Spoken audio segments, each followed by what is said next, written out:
بسم اللہ الرحمن الرحیم۔ کربلا کے 35 سال بعد حضرت زین العابدین کو زہر دے کر کیوں مار دیا گیا؟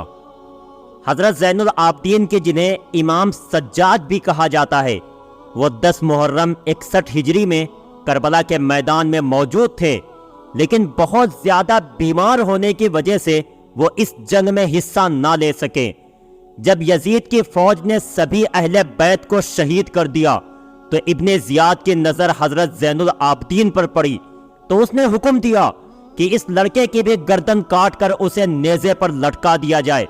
یہ سن کر شمر آگے بڑھا اور اس نے حضرت زین العابدین کو شہید کرنا چاہا، لیکن اسی وقت حضرت زینب آ کر اپنے اس بھتیجے پر لیٹ گئی اور روتے ہوئے کہنے لگی کہ اے ظالمو، تم نبی کے گھر والوں کا کتنا خون بہاؤ گے؟ کیا ابھی تک تمہاری پیاس نہیں بجھی ہے؟ شمر نے بہت کوشش کی، لیکن حضرت زینب نے اپنے اس بھتیجے کو شہید نہ ہونے دیا۔ آخر مجبور ہو کر ابن زیاد نے شمر کو روک لیا اور پھر سبھی کو لے کر پیدل ہی کوفہ شہر گیا۔ یہ بھی شاید اللہ ہی کا فیصلہ تھا کہ حضرت زین العابدین کربلا کے میدان میں شہید نہ ہوئے، کیونکہ اس دن مردوں میں صرف حضرت زین العابدین ہی بچے تھے کہ جنہیں یزید کی فوج شہید نہ کر پائی تھی، اور پھر انہی سے حضرت زین العابدین کی ایک اولاد چلی کہ جنہیں آج سید حسینی کہا جاتا ہے۔ لیکن آگے چل کر 35 سال بعد انہی بنو امیہ والوں نے حضرت زین العابدین کو بھی زہر دے کر بے دردی کے ساتھ شہید کر دیا۔ تو دوستو، وہ واقعہ کیا ہے؟ آئیے جانتے ہیں۔ حضرت حسین رضی اللہ عنہ کے لڑکے امام زین العابدین کی پیدائش سن 38 ہجری میں ہوئی۔ آپ بچپن ہی سے بہت نیک مزاج اور اللہ کی عبادت کرنے والے انسان تھے۔ ہر ایک سے ہنسی خوشی ملتے اور کبھی کسی سے جھگڑا نہ کرتے۔ حضرت زین العابدین کی پیدائش کے وقت ان کے دادا حضرت علی رضی اللہ عنہ موجود تھے اور اس وقت مسلمانوں کے خلیفہ و بادشاہ تھے۔ حضرت زین العابدین کی پیدائش کو ابھی کچھ ہی دن گزرے تھے کہ اچانک ان کی امی بہت زیادہ بیمار پڑ گئیں۔ والد حضرت حسین رضی اللہ عنہ نے ہر طرح سے دوا علاج کیا، لیکن وہ ٹھیک نہ ہو سکیں اور کچھ ہی دنوں بعد ان کی وفات ہو گئی۔ امی کی وفات کے بعد حضرت زین العابدین کو ان کی خالہ نے پالا پوسا۔ جب ان کی عمر 2 سال ہوئی تو تاریخ کا وہ دردناک واقعہ بھی پیش آیا کہ آپ کے دادا حضرت علی رضی اللہ عنہ کو ایک ظالم انسان نے چاقو سے وار کر کر کے فجر کی نماز میں شہید کر دیا۔ دھیرے دھیرے وقت گزرتا گیا اور حضرت زین العابدین بڑے ہو گئے۔ آپ بہت زیادہ نیک تھے۔ جب بھی نماز کا وقت ہوتا اور آپ وضو کرنے کے لیے پانی لے کر بیٹھتے تو چہرے کا رنگ بدل جاتا، جسم کانپنے لگتا۔ ایک دن گھر والوں میں سے کسی نے پوچھ ہی لیا کہ آپ کی نماز پڑھنے سے پہلے ایسی حالت کیوں ہو جاتی ہے؟ تو حضرت زین العابدین نے جواب دیا کہ اللہ کے سامنے کھڑے ہوتے ہوئے مجھے خوف محسوس ہوتا ہے کہ اس سے میرے چہرے کا رنگ بدل جاتا ہے۔ وہ جب بھی نماز کی نیت باندھتے تو اکثر 2 رکعت میں صبح ہو جاتی۔ ساری رات قرآن کی آیتیں پڑھ پڑھ کر روتے رہتے۔ حضرت زین العابدین اتنے زیادہ سجدے کرتے تھے کہ آپ کا نام ہی سجاد رکھ دیا گیا، کیونکہ عربی میں سجاد کے معنی ہوتے ہیں بہت زیادہ اللہ کو سجدہ کرنے والا انسان۔ ایک بار بازار میں کسی جاہل انسان نے حضرت زین العابدین کو برا بھلا کہنا شروع کر دیا، لیکن آپ نے اس انسان پر کوئی دھیان نہیں دیا، بلکہ خاموش ہو کر وہاں سے جانے لگے۔ تو وہ انسان غصے میں کہنے لگا کہ اے سجاد بن حسین، میں آپ کو برا بھلا کہہ رہا ہوں اور آپ مجھے کوئی جواب کیوں نہیں دیتے؟ تو حضرت زین العابدین نے کہا کہ میرے نانا پر جو کتاب نازل ہوئی ہے اس میں لکھا ہے کہ جب بھی تم سے کوئی جاہل بحث کرے تو تم اسے نظر انداز کر کے نکل جاؤ۔ دوستو، حضرت زین العابدین کی شادی 57 ہجری میں انہی کے چچا حضرت حسن کی لڑکی حضرت فاطمہ رضی اللہ عنہا سے ہوئی۔ آگے چل کر آپ کے 11 لڑکے اور 4 لڑکیاں ہوئیں۔ آپ کے لڑکوں میں سب سے مشہور حضرت باقر اور حضرت زید شہید ہیں۔ 10 محرم 61 ہجری میں حضرت زین العابدین اپنے والد حضرت حسین کے ساتھ کربلا کے میدان میں گئے تھے، لیکن اس دن وہ اتنے زیادہ بیمار تھے کہ پورا دن بے ہوشی کی حالت رہی، اسی لیے وہ اس جنگ میں شریک نہ ہو سکیں۔ لیکن ابن زیاد نے حضرت زین العابدین کو قیدی بنا کر انہیں یزید کے سامنے دمشق میں پیش کیا۔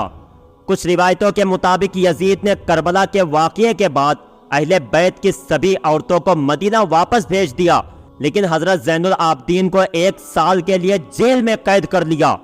1 سال بعد جب حضرت زین العابدین ظالم یزید کی جیل سے چھوٹ کر اپنے شہر مدینہ آئے تو وہ اکثر رویا کرتے تھے۔ کسی نے آپ سے پوچھا کہ آپ اتنا زیادہ روتے کیوں ہیں؟ تو حضرت زین العابدین نے جواب دیا کہ اے انسان، حضرت یعقوب علیہ السلام کا بیٹا یوسف ان سے جدا ہو گیا تھا، بعد میں مل بھی گیا تھا، لیکن پھر بھی حضرت یعقوب علیہ السلام اتنا زیادہ روئے کہ ان کی آنکھوں کی روشنی چلی گئی، اور میں نے تو اپنی آنکھوں کے سامنے کربلا کے میدان میں اپنے والد اور بھائیوں کو قتل ہوتے دیکھا ہے، تو مجھے رونا کیوں نہ آئے؟ جب بھی حضرت زین العابدین سے پوچھا جاتا کہ آپ کو ساری زندگی میں سب سے زیادہ تکلیفیں کس دن ہوئی، تو آپ جواب دیتے کہ یزید کے محل دمشق میں۔ حضرت زین العابدین کے دل پر سب سے بڑا صدمہ یہ لگا تھا کہ یزید نے نبی کے گھر کی بیٹیوں کا دوپٹہ ہٹا کر انہیں بے پردہ بازاروں میں لا کھڑا کیا تھا۔ حضرت زین العابدین جب بھی اس منظر کو بیان کرتے اور اپنی پھوپھی حضرت زینب کا ذکر کرتے تو سارا جسم کانپنے لگتا اور آنکھوں سے آنسو بہنے لگتے۔ حضرت زین العابدین جب یزید کی جیل سے چھوٹ کر مدینہ پہنچے تو نانا حضور صلی اللہ علیہ وسلم کی قبر پر کھڑے ہو کر روتے ہوئے کہا کہ اے میرے نانا، مجھے یزید نے جیل میں ایسی ایسی تکلیفیں دی کہ شاید وہ کسی غلام کو بھی نہ دی جاتی ہو۔ اے میرے نانا، ہمارے گھروں کی عورتوں کا دوپٹہ ہٹا کر انہیں بے پردہ کر کے بازاروں میں پھرایا گیا، لوگوں کے سامنے انہیں رسوا کیا گیا، اور ہم اہل بیت کو بہت ستایا گیا۔ یزید کی حکومت ختم ہو گئی، اور جب کئی سالوں کے بعد عبد الملک بن مروان بادشاہ بنا تو اسے ہر وقت یہ ڈر ستاتا رہتا کہ کہیں حضرت زین العابدین کھڑے ہو کر اپنی حکومت کا اعلان نہ کر دیں، کیونکہ ان کے حکومت کے اعلان کرنے پر سبھی لوگ انہیں اپنا بادشاہ تسلیم کر لیتے اور عبد الملک کے ہاتھ سے حکومت چلی جاتی۔ اسی لیے اس نے اپنے سب سے ظالم گورنر حجاج بن یوسف کو حکم دیا کہ حضرت زین العابدین کو قید کر کے بیڑیاں پہنا کر میرے محل شام میں پیش کیا جائے۔ بادشاہ کے حکم پر حجاج نے رات کے وقت ایک بڑی فوج بھیج کر حضرت زین العابدین کو ان کے گھر سے اٹھوا لیا اور پھر انہیں بیڑیاں پہنا کر جیل میں قید کر دیا۔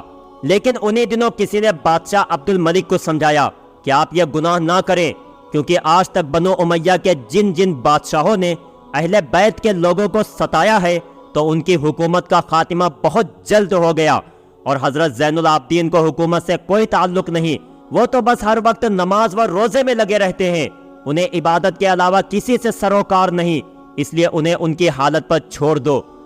کچھ بڑے لوگوں کے سمجھانے پر عبد الملک کو بھی یہ بات سمجھ میں آئی، اور اس نے فوراً حجاج بن یوسف کے پاس ایک خط لکھ کر پیغام بھیجا کہ حضرت زین العابدین کو رہا کر دو اور انہیں عزت کے ساتھ ان کے گھر پہنچا دو، کیونکہ ہمیں ان سے کوئی خطرہ نہیں ہے۔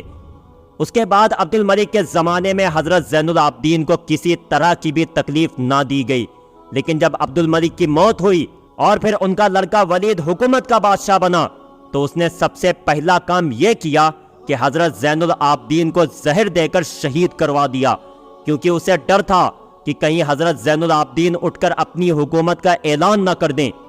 کربلا کے واقعے کے پورے 35 سالوں بعد 25 محرم سن 95 ہجری میں حضرت حسین کے اس لڑکے حضرت زین العابدین کو بھی زہر دے کر شہید کر دیا گیا، اور ان کی تجہیز و تکفین انہی کے لڑکے حضرت باقر نے فرمائی۔ حضرت زین العابدین کے قبر جنت البقیع میں حضرت فاطمہ رضی اللہ عنہا کی قبر کے پاس ہی بنائی گئی۔ آپ کی وفات کے بعد آپ کا ایک خاص اونٹ آپ کی قبر کے پاس آ کر بیٹھ گیا اور برابر روتا رہا، یہاں تک کہ 3 دنوں بعد اس اونٹ کی بھی وفات ہو گئی۔ اللہ تعالی ہمیں بھی ان نیک لوگوں کے نقش قدم پر چلنے کی توفیق عطا فرمائے۔ پیارے دوستو، اگر واقعہ پسند آیا ہو تو ویڈیو کو لائک کریں، چینل پر نئے ہو تو سبسکرائب کریں۔ ملتے ہیں آپ کو اگلی ایک نئی ویڈیو کے ساتھ، تب تک کے لیے اپنا ڈھیر سارا خیال رکھیں۔ السلام علیکم۔